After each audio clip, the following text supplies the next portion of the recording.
Hey there, it's Kristen. And before we dive into today's episode, I have a tiny favor to ask. I'm planning some exciting stuff this year for the podcast and my courses, and I would really love your input. I put together a super quick survey. It's mostly multiple choice and shouldn't take you more than a few minutes. Your feedback will directly shape the content I create this year, so I can make sure it's exactly what you need to thrive in your business without the hustle. Because I know your time is precious, everyone who completes the survey gets entered into a giveaway where 2 lucky winners will get a $50 gift card to Amazon or Target, your choice. It's just a little thank you for helping me make this year on the show the best yet. Head over to kristendoyle.co/survey, or you can find the link in the show notes. The giveaway ends on April 14th, so don't wait too long. Hey y'all, today I get the pleasure of interviewing Carolyn. She is the founder of La Classe de Madame Carolyn, and my French teacher would probably be appalled at my accent, but I tried. Carolyn is a French teacher who specializes in creating French immersion resources for primary teachers. Carolyn's been selling on TPT since 2013, back when there was next to nothing available in French. And she likes to say that her store grew in spite of her, not because of her. So today on the podcast, Carolyn is excited to share what she has learned in the past year that's helped her transition from accidental entrepreneur to growing her TPT business in a more intentional way. Let's get to the show. Hey, TPT sellers, ready to see growth in your business? You're in the right place. Welcome to the Savvy Teacher Seller. I'm Kristen Doyle, and I'm here to give you no-fluff tools and strategies that will really make an impact on your sales. Let's get started, y'all. Hi, Caroline. Thank you so much for being here today. Thank you so much for inviting me. I'm really excited to talk to you. Me too. Well, why don't we get started just by telling us a little bit about how you started your business? So I've been on TPT since 2013. I'm a French teacher, and back then there was nothing in French. So I was scrambling around with my other teaching partners who were also brand new teachers and had no resources, trying to figure out how to teach the curriculum. So when I realized there was nothing in French on TPT, I kind of just started making things myself and posting them. I saw what a lot of English teachers were doing, and I was like, hey, I could do that too. Yeah, and I think a lot of us kind of started that way. I know my story, I'm not a French teacher, but my story is kind of similar. There were things I needed and I couldn't find them, so I just started creating them and putting them on TPT, and all of a sudden I realized I owned a business, and that took me a while. I don't know if you have that same kind of experience. Yeah, I would say in the last year, I feel like I own a business and not just like a fun hobby. Yeah. I've heard the phrase thrown around a lot that we are accidental entrepreneurs because really most of us did not set out to start a business. We set out to serve teachers by, writing blogs, or we had social media, and then the store kind of comes out of that, or we're shopping on TPT and we realize that there are things we don't have or can't find, so we start creating them. Yeah. And it's that accidental entrepreneur kind of experience seems really common. Yeah, I totally agree. I don't feel like I'm built to be a business person, and yet here I am. Yeah. It can make it hard sometimes to wrap your head around everything that goes into running a successful business. I know you shared with me that you felt like you had found some accidental success in the past. Why do you say that? Because I did nothing. Like, I posted my resources, and for the longest time, I had those, when the whole chevron covers was a thing, and you would just put clip art on the cover page. So those were my covers, and then my thumbnails were just like the pulled from TPT from the resource, and then no preview file. My descriptions were nothing. They're like, here's a unit for science that you can use. And I don't know how anyone found my stuff and how I got any conversions, to be honest. Right. And I think you started around the same time I did on TPT. And I think for me anyway, it feels like things were so much easier then. Oh, Because 100%. you didn't have to do all the things and you would just get sales. And I think part of Yeah. that has to do with how much more competition there is now, which is a good thing for teachers. It makes Yeah. our job a little tougher as sellers, but it's a good thing for teachers that there's so much more out there for them. Yeah, I agree. But it does make it a little trickier for us as sellers because now we have all these things that we need to be doing to grow our business that Yeah. maybe we haven't been doing in the past. Yeah, and I'm pretty sure that even when I started, like, I don't even think that preview files were around at that point. Like, I feel like I remember them emerging after I became a teacher. I might be wrong on that, but Yeah, I know they certainly weren't as mandatory as they are now. I yeah. don't know if you've heard this statistic. TPT has shared, I think people are 60% more likely to purchase if there's a preview. And that doesn't even mean it's a good preview, just if there is a preview. So definitely something that we have to include at this point. Yeah. Which is what I wound up doing in like November because I had some of my old products had those preview. I don't know if you remember, they had those like preview collages that people would do. Mm-hmm. It's just all the, yeah. Yes. All those So, tiny little images, and we couldn't see yeah, it just anything. like plopped on top. It's like, look at how many pages are in this document. Yes. So I had some of those, but other than that, I had never made a preview file until November. Like none of Wow. my products had preview files because I just couldn't be bothered. And that was a huge mistake because as soon as I added those in, so I took your boot camp, I think in like October. I think it was the first one you Mm-hmm. did. Yeah, last And October. yeah, and you were talking about preview files and all that stuff. And I was like, oh, like, okay, I guess I should do it. So I spent like weeks and I did hundreds of them. And like my views and everything, like my conversions have just like skyrocketed since then. So I don't know what I was thinking for the past Yeah. years. Oh, they make such a huge difference. And then once you have previews, if you start going in and tweaking and making them better, you can keep improving that conversion rate, Yeah. which is so good for our sales, but it's also good just for helping teachers to see what it is they're purchasing. I know we all like to see before we make a purchase. So it's definitely helpful for them too. Yeah, and that's kind of what pushed me was I started kind of doing a bit of video previews as well as PDF previews. But then I thought about, and I know not everyone is a consumer like I am, but I don't buy resources that don't have previews. So why did none of my products have previews? But on the flip side of that, I never, ever, ever look at video previews. So I decided not to spend my time yet doing those, but. Well, and I think that's smart. I think the PDF preview definitely needs to come before the video. Yeah. And then once you've got all your PDF previews taken care of, then maybe you can start thinking about adding some video previews in too. Yeah, to certain things. I have almost 700 resources in my store at this point. It's a lot of work. No, your store is huge compared to mine. I think I have 175. Yeah, and I've redone my covers and my pictures and my descriptions and my previews like multiple times in the last few years, and it's a big job. It is. It is. I definitely suggest that you don't be like me and that you start earlier. Yeah. Start doing it right from the beginning. Yeah.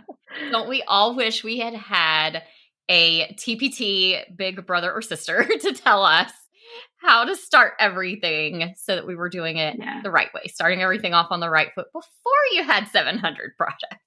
Exactly. Especially because like there is more stuff now for new sellers out there, like this podcast and other courses and all that stuff. But back when we started, there was nothing.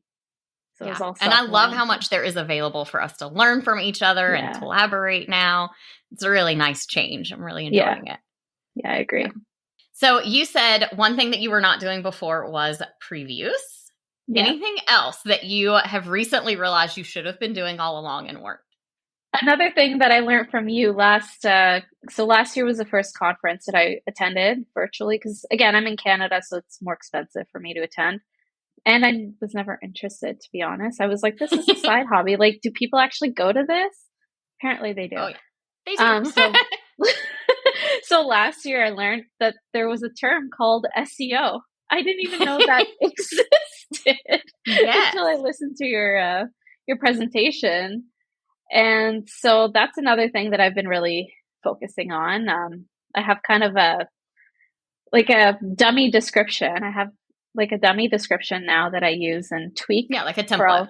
Yes, I have a template that I use for my descriptions, and it makes it easier to kind of throw in all the SEO things in there. And I've learned a lot in the last year, but I definitely I used to put up blog posts and didn't know that keywords and all that was a thing and just hope that people found them, and they obviously didn't find them. And Yeah. so there's been a lot of changes in the last year.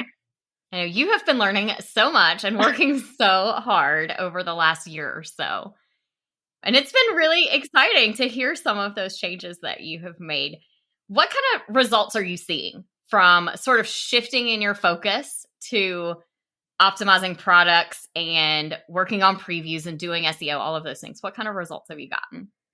So I don't have the numbers off the top of my head, but I would say that I'm probably doubling what I was making before.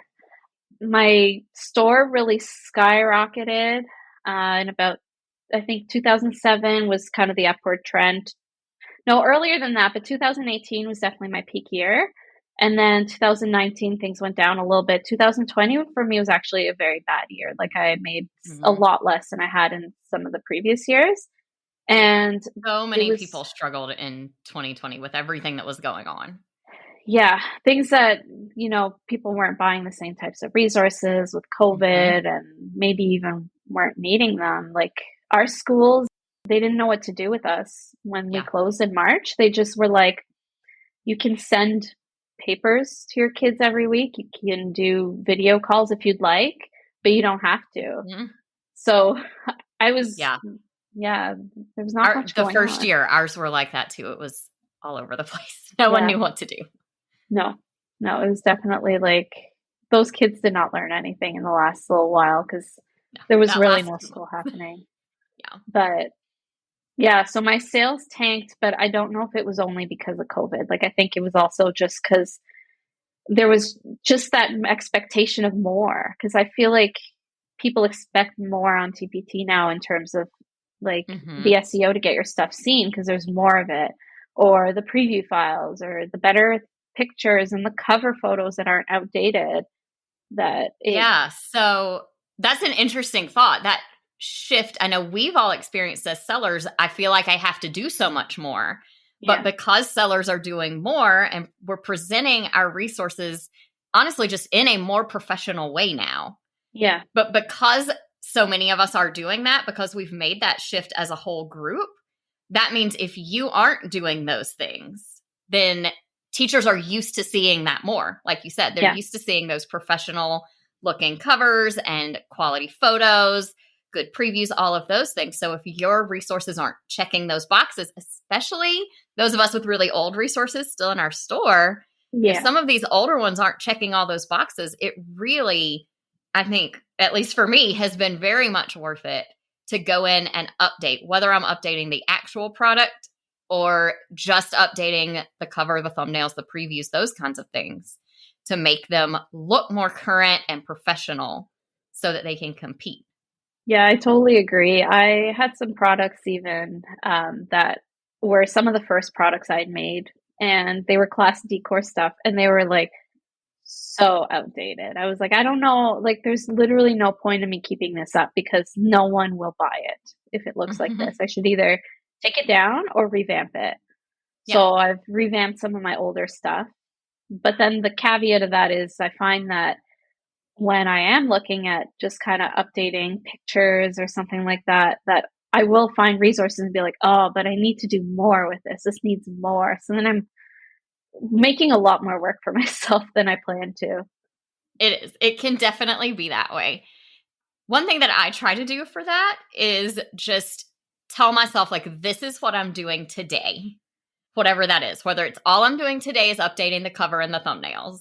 And then I'll put all those other things I realize need to be done on a to-do list in my ClickUp so that it's there for me whenever I get ready to work on that stuff. It also helps me a lot to batch what I'm working on. If I'm in like cover and thumbnail mode, then it's hard for me to shift gears and do SEO. I need to be in one lane and focus on multiple products. Yeah, I agree with that. But then I'm also kind of like, well, if I don't do it now, then I don't know if I'll come back to it. So if I don't deal with, because again, those old products, like I had one, it was like classroom jobs, and it literally just says classroom jobs for your French classroom includes 23 jobs. That was my description. It was literally 2 sentences. Yeah. And if I So don't maybe go back it needs and a fix little it, work. yeah, exactly. And if I don't fix it now, am I going to prioritize it later? Probably not, because it's one of my lower end items. It's not something that is high priority to me. So I may as well just do it now. But then, you know, I know there's 2 sides to that choice for sure. And I can see both of them being good and valuable depending on what's going on. Yeah, I routinely fall down rabbit holes. Tell my husband's like, what is it now? Like, because I think I've redone my covers 3 times in the last year or 2, maybe 4. Wow. Yeah. But I'm finally happy with how they look, so we're good now. Yeah, I am there too. I've redone mine twice in the last year, and I thought I was going to love what I did the first time, and 2 or 3 months later, I just didn't. And so now I'm at a point where I'm really loving it. Maybe the lesson there is don't redo your whole store at one time. Do like 10 products and live with it for a couple of months. Yeah, I agree. Because like the ones that I did, first ones I did, so I didn't like the way that I had made added the title and stuff. And then I also like got really much better at taking photos. Like my first photos were not that great and didn't show that much. And now I have a light box and it looks better. But then that was now my 3rd time in the last 2 years taking photos of my products. So yeah. You said something about prioritizing and how some of those lower sales products, the ones that aren't your best sellers, how they can just get pushed to the bottom and you might not ever get back around to it. Can you kind of talk a little bit about how you prioritize and how you decide what to work on when? So I usually try to start with my best sellers. Like I have a lot of big bundles that are French phonics or science resources and things like that, because these are the ones that I want to make sure the conversion rate always continues to stay high. I usually, if I'm going to do something, like I'll do it to those. For example, even though I I made preview files in the fall, I'm redoing them now because I saw your video where you talked about the widescreen, and I was like, that's genius, because mine were in portrait. And I was like, I need to do that. Love it. Yeah. And so I'm like now like, okay, well, I'll start with these ones because these are the ones that sell the most and get the most views. And then one day I'll get to those classroom jobs and alphabet posters that nobody buys. Yeah. Those at the bottom of the list and get there eventually. I am kind of doing mine the same way. So I still have a lot of previews that are vertical portrait orientation letter size previews, but my best sellers are the ones that I've started with going kind of from the top down, switching them over to the 16:9, the widescreen previews. And I do really like the way it looks and how much easier it is to read, especially as you're scrolling it. Yeah, I totally agree. When you talked about that, I was like, that's genius. Like, I need to be doing that. Well, I have to give full credit. I actually got that idea from Danielle Hall. She is the one who told me that she had switched over to the landscape previews and how much she liked them. And I went and looked at her store and I fell in love with it too. So, yeah, and it's making its way down because I'm in a mastermind and I brought it up in my mastermind group last week or 2 weeks ago. And I showed them one of my new ones that I had done and they're like, that's great. So now like, I think almost everybody in the group was like, hey, look, I did one and this is what it looks like. And yeah. So I was like, I feel like an influencer and it wasn't even my idea. All those ideas, they spread so quickly in our community. Oh, totally. So I always like to leave everyone at the end of an episode with an action step of some kind. What would you suggest that everybody listening do first to start optimizing those older products? Ooh, that's hard because I find that it depends on what needs to be done. I would say if it needs an update, like the product itself needs an update, I would do that first. And then obviously do the if you're updating it and the look changes and all that, you got to redo the pictures and the covers and all that. So start with the product itself if it needs an update. If it doesn't need an update, then I would look at the pictures and the preview, and then probably finish off with the descriptions because that's my least favorite part to do. We're gonna get Be you a there. bit biased. We're gonna work on SEO, and we're gonna get you there on the description. I am the exact opposite. I take my products because I know that the bones inside are usually still good. So I take my products from like the outside in, and I work on the photos and the cover and the preview and the description. In fact, probably the title and the description are the first things that I edit because I feel like those are easy, but I'm the SEO person too. That's a good point. If you are looking at it from the SEO side, definitely that's what you'd want to start with. But I'm just thinking of my 2013 really ugly stuff. Like, actually, I redid one of my products, and what prompted me to do it was I went back to work after my mat leave in June, and two teachers in my school had some of my French question posters in their classroom. And every time I walked in during lunch duty, I'm like, oh, they're so ugly. Oh, why are these still up? So I had to redo them. So there have been so many times I have updated a product solely because I saw it on my notifications that it had sold, and I had that response. Like, I have to go update this. I feel that. Yeah. When you're embarrassed about it every time it sells. It's a good cue that you need to update the whole product and not just the cover and the thumbnails. Yeah.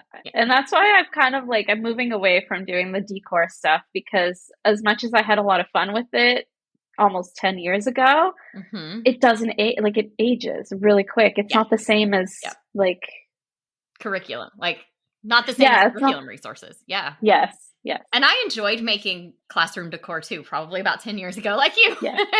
But I did learn that it would sell really well for a couple of years, and then it would just start to drop off, and I would have to keep cranking out new ones. Yeah. And you'd either have to update the old ones to keep the views and the sales and all that data, or start from scratch and then have all these old ones that you're like, well, what am I going to do with it? Because no one's going to buy these. Yep. I've kind of shifted over to mostly curriculum stuff too for this. Yeah. I'm the same. The only exception to that is I do make some teacher planners, and I've definitely taken a few out of my store because I think that they needed to be retired. They were ugly, but I make them for myself. So then I post it in my store, and then all of a sudden I have 10 that I need to update every year. So yeah. I think I stopped making anything that requires yearly updates because I got tired of doing them. I just added a flip calendar to my calendar resource that is, again, a really old product because I wanted it. Yeah. And I added the years up until 2034. Yes. So I was like, because then you don't have to keep coming back. Exactly. I love it. That's kind of what I did with my teacher planners that I had to. I added, I think I'm good through 2025, and then I'll have to update them again. See, well, I just stopped, like, over the years, I just did less and less. So at the beginning, I used to have the date on the cover, so I took that out. Yeah. And then I used to actually go in and make the monthly calendars with the numbers in them, which was a huge pain. So I stopped doing that, and I just added a little circle so that people can write the number in. It definitely helps. I think it's so smart to think through it. Like, how can I make this less work for me to update every year, but still good and helpful for teachers? Yeah. And it's basically take all the dates out, except for the one calendar at the beginning. Yeah. Well, thank you so much for talking with me today. It has been such a fun chat, and I really loved getting to hear some more about your story and how you've grown your business over the last 10 years from that accidental entrepreneur to really being so much more intentional with what you're doing in your business, and seeing how it pays off has been so exciting for me to hear about. tell everyone where they can find you.